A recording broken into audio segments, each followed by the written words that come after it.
మోకాల నొప్పులకు ఎటువంటి సర్జరీ లేకుండా ఎపియాన్ పెయిన్ క్లినిక్ అందిస్తున్న అత్యాధునిక చికిత్స.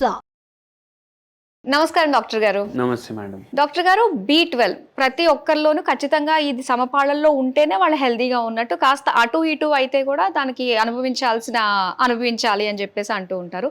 అసలు B12 అనేది మనకి ఎంత కీ రోల్ ప్లే చేస్తుంది అంటారు మన హెల్త్లో? B12 అనేది ఒక విటమిన్ అన్నమాట.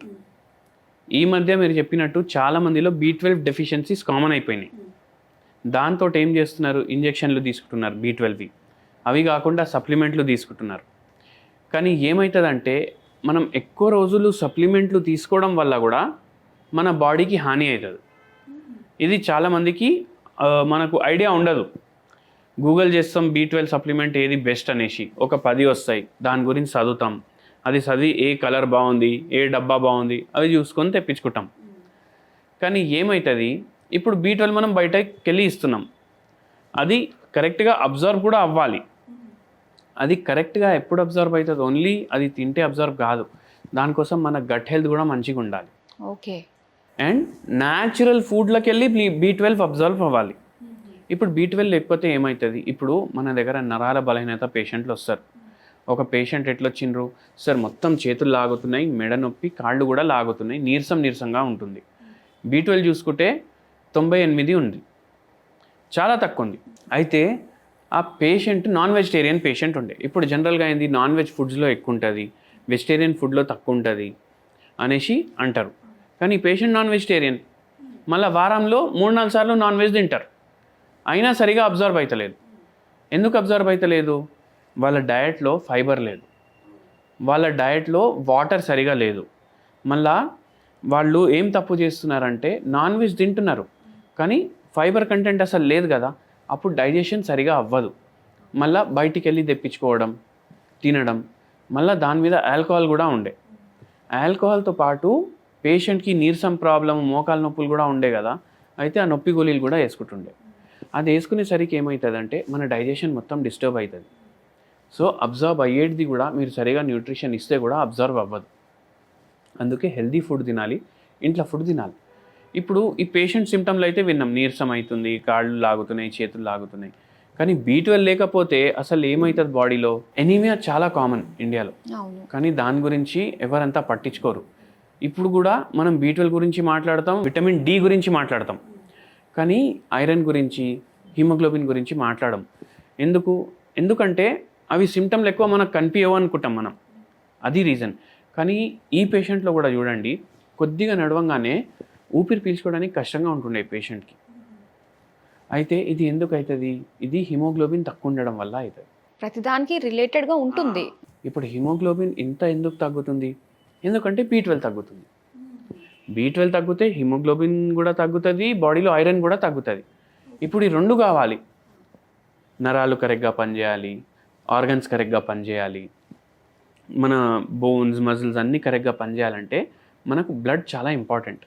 ఇప్పుడు బ్లడ్ అందరికీ ఉంటుంది, కానీ దాంట్లో హిమోగ్లోబిన్ మాత్రం కరెక్ట్గా లేకపోతే నీరసంగా ఉండడం, బ్రీదింగ్ డిఫికల్టీస్, డైజెస్టివ్ ఇష్యూస్ ఇవన్నీ అవుతాయి. ఇప్పుడు బ్లడ్ ఎందుకు తగ్గుతుందంటే B12 సరిగా లేదనేసి. B12 సరిగా లేకపోతే బాడీ కరెక్ట్ మాత్రలో మనకు ఎంత హిమోగ్లోబిన్ కావాలి, మనకు ఎంత బ్లడ్ కావాలి, అది ప్రొడ్యూస్ చేయలేకపోతుంది.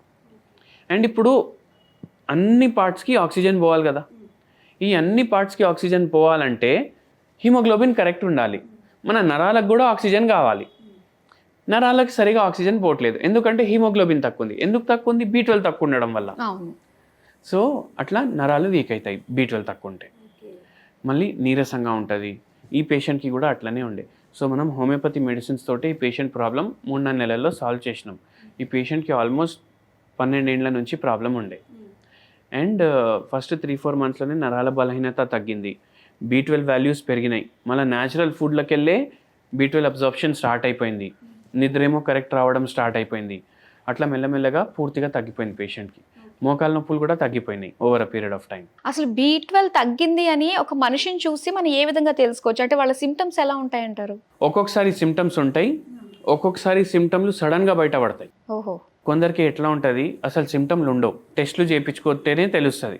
మళ్ళీ కొందరికి ఇట్లా నీరసంగా ఉండడం, ఊపిరి పీల్చుకోవడానికి కష్టంగా ఉండడం, నడవడానికి కష్టం, నిద్ర సరిగా రాకపోవడం, జుట్టు రాలడం, నోట్లో రెగ్యులర్లీ పొక్కుళ్ళు అవ్వడం, చిగుళ్ళకెళ్ళి రక్తం గారడం, ఇవి కూడా సిమ్టమ్సే. అండ్ దాని తర్వాత కడుపు నొప్పి, ఛాతీలో మంట, మోషన్ సరిగా అవ్వకపోవడం, మలబద్ధకం, ఇవన్నీ సిమ్టమ్స్ ఉన్నాయి. కానీ ఒక్కొక్కసారి ఎట్లా సడన్గా బయటపడతాయంటే, ఇప్పుడు ఒక పేషెంట్ మన దగ్గర వచ్చినప్పుడు B12 డెఫిషియన్సీతో పాటే వచ్చిండ్రు. ఆ పేషెంట్కి నిద్రలేని సమస్య ఉండే, షుగర్ వ్యాధి ఉండే, ఆ ప్రాబ్లమ్స్కి మన దగ్గర వచ్చిండ్రు. అప్పుడు ఆ పేషెంట్ చెప్తుండే అనమాట, నాకు B12 డెఫిషియన్సీ ఉందని నాకు తెలియదు.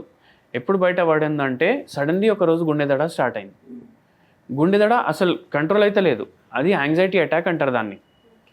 గుండె దడ కంట్రోల్ అయితే లేదు, హార్ట్కి ఏమైనా అయిపోయిందనేసి ఆయన హాస్పిటల్కి వెళ్ళిండు. అన్ని టెస్టులు నార్మల్ ఉన్నాయి. అయితే డాక్టర్ కూడా అన్నారు, ఇట్లా నార్మలే ఉంది, ఏం అవుతలేదు అంటే కూడా మళ్ళీ వారం తర్వాత అట్లనే అయింది. సో అది పెరిగి పెరిగి పెరిగి సైకాట్రిక్ ట్రీట్మెంట్ కూడా స్టార్ట్ అయిపోయింది ఆ పేషెంట్కి. అయితే B12 డెఫిషియన్సీ వల్ల ఆ ప్రాబ్లమ్స్ కూడా అవుతాయి, సడన్గా బయటపడతాయి. సో అందుకే మనం రెగ్యులర్లీ ఇయర్లీ ఒకసారి హెల్త్ చెకప్ చేయించుకోవాలి. అలాగే ఏమన్నా హోమ్ రెమెడీస్ ఉన్నాయా డాక్టర్ గారు B12కి? B12 మనకు ఎక్కువ నాన్ వెజ్ ఫుడ్ ఐటమ్స్లో ఉంటుంది. కానీ ఇప్పుడు వెజిటేరియన్ ఫుడ్ ఐటమ్స్లో B12 ఉండదు అని అంటారు కదా. కానీ ఇప్పుడు నేను ఎటువంటి హోమ్ రెమెడీ చెప్తానంటే, అది వెజిటేరియన్ కూడా ఉంటుంది, దాంట్లో B12 కూడా ఉంటుంది. ఇప్పుడు పాలు, పెరుగు, నెయ్యి అంటే మిల్క్ ఐటమ్స్ అండ్ మిల్క్, ఇవన్నిట్లో B12 ఉంటుంది మనకు. మష్రూమ్స్లో కూడా B12 ఉంటుంది. సో ఇవి ఎక్కువ కన్జ్యూమ్ చేయాలి. మళ్ళీ దాంతోపాటు గోల్డెన్ మిల్క్ అని ఉంటుంది. ఇప్పుడు గోల్డెన్ మిల్క్ అని అంటే ఏంది, ఇప్పుడు మనం పాలు బాయిల్ చేసుకోవాలి. ఏ పాలు బాయిల్ చేసుకోవాలి? కౌ మిల్క్ ఉంటుంది కదా, కౌ మిల్క్లో కూడా రకాలు ఉంటాయి. దాంట్లో A2 మిల్క్ తీసుకోవాలి. ఇప్పుడు A2 మిల్క్ అంటే ఏంది, ఇప్పుడు మన దేశీ ఆవులు ఉంటాయి కదా, దాని పాలు A2 మిల్క్. A2 మిల్క్ తీసుకోవాలి. A2 మిల్క్ తీసుకొని దాన్ని బాయిల్ చేసుకోవాలి. దాంట్లో కొంచెం పసుపు యాడ్ చేయాలి. ఇప్పుడు పసుపు యాడ్ చేసి దాంట్లో కలిపితే ఏమవుతుంది, ఎల్లో కలర్ అయిపోతుంది. దాన్ని గోల్డెన్ మిల్క్ అంటారు. ఇది డైలీ ఒక్కసారి కన్జ్యూమ్ చేయాలి, డే టైంలో. కన్జ్యూమ్ చేయడం వల్ల ఏమవుతుంది, మన బాడీలో B12 మాత్రం పెరుగుతుంది.